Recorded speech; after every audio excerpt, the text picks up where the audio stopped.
Hi, ಮಾನಸ Karthik YouTube ಚಾನಲ್ಗೆ ಸ್ವಾಗತ. ಇವತ್ತು ಬೇಬಿ ಕಾರ್ನಲ್ಲಿ ಗ್ರೇವಿ ಮಾಡೋದು ಹೇಗೆ ಅಂತ ತೋರಿಸ್ಕೊಡ್ತಾ ಇದ್ದೀನಿ. ಈಸಿಯಾಗಿ, ಕ್ವಿಕ್ಕಾಗಿ, ಟೇಸ್ಟಿಯಾಗಿ 10 ನಿಮಿಷದಲ್ಲಿ ಪಟ್ ಅಂತ ಯಾರು ಬೇಕಾದ್ರೂ ಮಾಡ್ಕೋಬೋದು. ಜಾಸ್ತಿ ಮಸಾಲೆ ಏನು ಬೇಡ. ಹೇಗೆ ಮಾಡೋದು ಅಂತ ನೋಡೋಣ. ನಾನಿಲ್ಲಿ ಸ್ವಲ್ಪ ಬೇಬಿ ಕಾರ್ನ ತೊಳೆದು ಕಟ್ ಮಾಡಿ ಇಟ್ಕೊಂಡಿದ್ದೀನಿ. ಅದಕ್ಕೆ ಸ್ವಲ್ಪ ನೀರು ಹಾಕ್ಕೊಂಡು ಒಂದು 5 ನಿಮಿಷ ಬೇಯಿಸ್ಕೋಬೇಕು. 5 ನಿಮಿಷ ಬೆಂದಾದ್ಮೇಲೆ ಅದನ್ನು ಸೈಡ್ಗೆ ಇಟ್ಬಿಟ್ಟು ಒಂದು ಬಾಣಲಿಗೆ 2 ಸ್ಪೂನ್ ಆಗೋಷ್ಟು ಎಣ್ಣೆ, 1 ಸ್ಪೂನ್ ತುಪ್ಪ ಹಾಕೋಬೇಕು. ತುಪ್ಪ ಕರಗಿದ್ಮೇಲೆ ಏಲಕ್ಕಿ, ಜೀರಿಗೆ, ಅನಾನಸು, ಮೊರಾಟ್ ಮಗು, ಸೋಂಪು ಕಾಳು ಇದಿಷ್ಟನ್ನು ಫ್ರೈ ಮಾಡ್ಕೋಬೇಕು. ಅದು ಹಾಕೊಂಡಾದ್ಮೇಲೆ 2 ದಪ್ಪ ಗಾತ್ರದ ಈರುಳ್ಳಿ ತೊಗೊಂಡು ಸಣ್ಣದಾಗಿ ಕಟ್ ಮಾಡ್ಕೊಂಡಿದ್ದೀನಿ.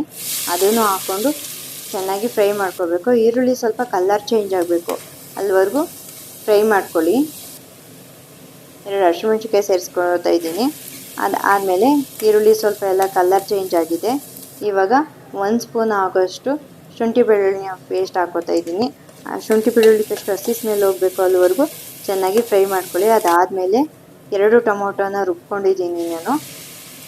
ಅದನ್ನು ಸೇರಿಸ್ಕೊಂಡು ಚೆನ್ನಾಗಿ ಫ್ರೈ ಮಾಡ್ಕೋಬೇಕು. ಇದು ಟೊಮೊಟೊ ಇದರಲ್ಲಿರೋ ನೀರೆಲ್ಲ ಹೋಗಿ ಗಟ್ಟಿ ಆಗಬೇಕು, ಡ್ರೈ ಆಗಬೇಕು, ಅಲ್ಲಿವರೆಗೂ ಫ್ರೈ ಮಾಡ್ಕೋಬೇಕು. ಇವಾಗ ಸ್ವಲ್ಪ ಅರಿಶಿನ, 2 ಸ್ಪೂನ್ ಮೆಣಸಿನ್ಕಾಯಿ ಪುಡಿ, ಅರ್ಧ ಸ್ಪೂನು ಚಕ್ಕೆ ಲವಂಗದ ಪುಡಿ, ಅರ್ಧ ಸ್ಪೂನ್ ಜೀರಿಗೆ ಪುಡಿ, 1 ಸ್ಪೂನ್ ಆಗೋಷ್ಟು ಮೆಣಸಿನ ಪುಡಿ, ಇದಿಷ್ಟನ್ನು ಹಾಕ್ಕೊಂಡು ಚೆನ್ನಾಗಿ ಮಿಕ್ಸ್ ಮಾಡ್ಕೋಬೇಕು. ಇದಿಷ್ಟು ಮಿಕ್ಸ್ ಮಾಡ್ಕೊಂಡಾದ್ಮೇಲೆ ಬೇಯಿಸಿರುವಂಥ ಬೇಬಿ ಕಾರ್ನು ಹಾಕ್ಕೊಂಡು ಚೆನ್ನಾಗಿ ಮಿಕ್ಸ್ ಮಾಡ್ಕೋಬೇಕು. ಇದು ಬೇಬಿ ಕಾರ್ನ್ ಗ್ರೇವಿ ಈ ದೋಸೆ, ಚಪಾತಿ, ರೊಟ್ಟಿ ಇದಕ್ಕೆಲ್ಲ ತುಂಬಾ ಚೆನ್ನಾಗಿರುತ್ತೆ. ಇವಾಗ ಇದಕ್ಕೆ ನೀರು ಎಷ್ಟು ಬೇಕು ಗ್ರೇವಿಗೆ ಅಷ್ಟು ನೀರನ್ನ ಸೇರಿಸ್ಕೊತಾ ಇದ್ದೀನಿ. ಸೇರಿಸ್ಕೊಂಡು ಒಂದು ಸ್ವಲ್ಪ ರುಚಿಗೆ ತಕ್ಕಷ್ಟು ಉಪ್ಪು, ನಿಮ್ಗೆ ಎಷ್ಟು ಬೇಕೋ ಉಪ್ಪು ಅಷ್ಟನ್ನು ಹಾಕೋಬೋದು. ರುಚಿಗೆ ಎಷ್ಟು ಬೇಕೋ ಅಷ್ಟನ್ನು ಹಾಕೋಬೋದು. ಎಲ್ಲ ಒಂದ್ಸರಿ ಚೆನ್ನಾಗಿ ಮಿಕ್ಸ್ ಮಾಡ್ಕೊಂಡಾದ್ಮೇಲೆ ಒಂದು 5 ನಿಮಿಷ ಕುದಿಯಕ್ಕೆ ಬಿಡಬೇಕು, ಬೇಯಕ್ಕೆ ಬಿಡಬೇಕು.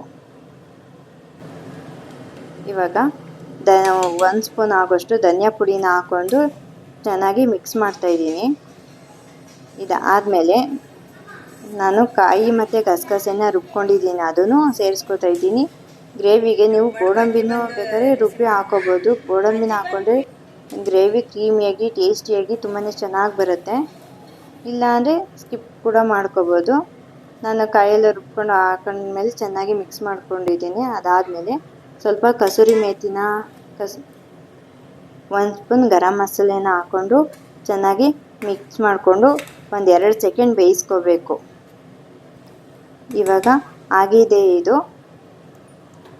ಸ್ಟವ್ ಆಫ್ ಮಾಡ್ಕೊಳ್ಳೋಣ. ಇವಾಗ ಇದನ್ನು ಚಪಾತಿ ಜೊತೆಗೆ ನಾನು ಸರ್ವ್ ಮಾಡ್ತಾಯಿದ್ದೀನಿ. ತುಂಬಾ ಟೇಸ್ಟಿಯಾಗಿ ಚೆನ್ನಾಗಿರುತ್ತೆ. ಮಕ್ಕಳು ಎಲ್ಲರೂ ಇಷ್ಟಪಟ್ಟು ತಿಂತಾರೆ. ಈ ಥರ ಮಾಡಿಕೊಡಿ. ಈ ರೆಸಿಪಿ ನಿಮಗೆ ಇಷ್ಟ ಆದರೆ ಪ್ಲೀಸ್ ಲೈಕ್ ಮಾಡಿ, ಶೇರ್ ಮಾಡಿ, ಕಮೆಂಟ್ ಮಾಡಿ ಆ್ಯಂಡ್ ಸಬ್ಸ್ಕ್ರೈಬ್ ಮಾಡ್ಕೊಳ್ಳಿ. Thank you.